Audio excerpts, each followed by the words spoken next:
Welcome back. If you're just joining us, we're going to do the interview with Glenn. I am awesome. Or Glenn, hello, my name is awesome. Shannon. He was giving us a scuttlebutt on Mr. GTR earlier. He had just come back into the paddock because he was driving it for all it was worth. But so you'd give me a story. For all it was worth. It takes a lot to get all of its worth out of that car. Touche. Well, you're giving me the scuttlebutt earlier. He was driving it to the edge of his worth. Yeah. Which is to say that he was wallowing a lot in the corners, which he shouldn't be. I think he was just having trouble getting the car loaded the way he wanted for the way he was trying to drive it.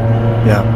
Judging based on how he's driving that car, I'm going to guess his last car before this was a Porsche, but I can't be entirely sure of that. So you're saying he drives like a dick?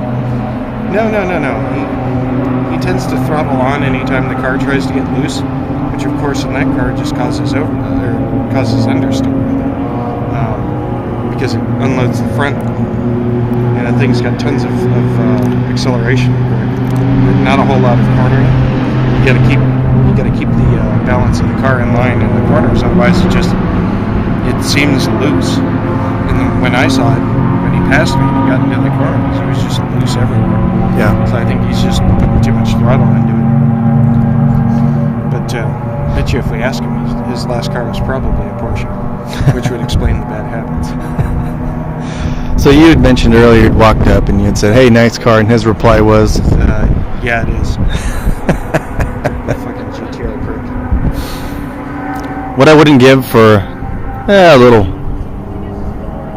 head up with the Brad's Custom Auto Mystic Cobra. Wax his ass with that thing if you knew how to drive the Cobra. You think? Yeah. Maybe not you, but Dane definitely would give him one for his money. I think I'd also mentioned Scott's name. I dropped his name earlier. Him and the Death Merc. Yeah. That'd be a tough toss-up. Does the Death Merc have turn signals? I'll have to check next time. Because I wondered if he'd need to put those on to get the point.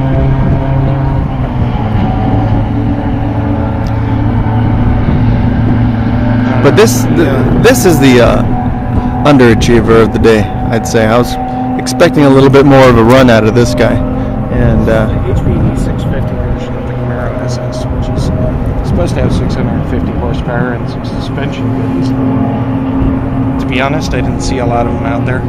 Yeah. I think I saw him once, and he was behind me, and then he wasn't behind me.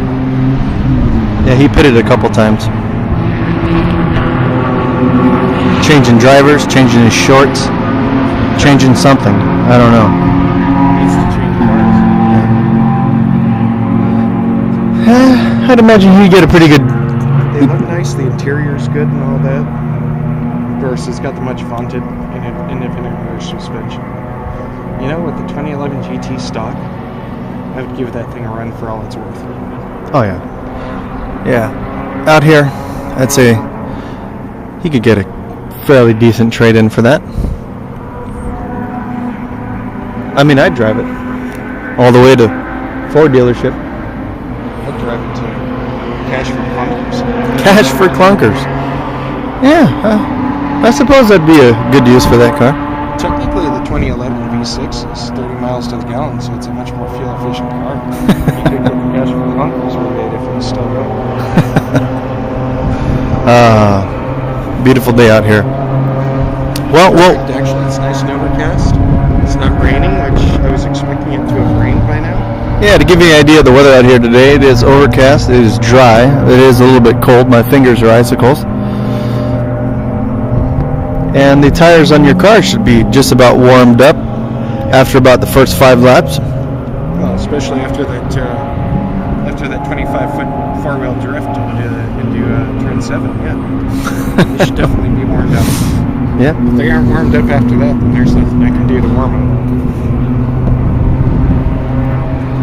Well, when we return to Hot Laps at Pacific Raceways, we'll feature a foot race between myself and Glenn's Techno Violet